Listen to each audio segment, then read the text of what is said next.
แผ่นดินไหวภัยสงครามโอ้โฮสถานการณ์โลกปัจจุบันมันก็อะไรนักหนาก็ไม่รู้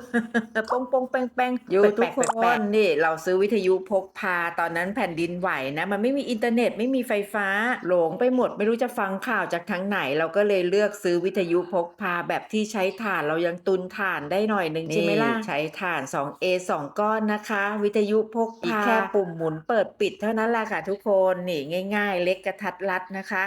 แล้วก็สวยงามด้วยค่ะพกใส่กระเป๋าฉุกเฉินเดี๋ยวเราลองฟังเสียงกันนะคะแน่นอนค่ะว่าก็อาจจะมีผลกระทบบ้างแต่ว่าก็ไม่ได้ถึงขนาดที่เราจะต้องปิดท่าเรือนะคะคือไม่ได้ขนาดนั้น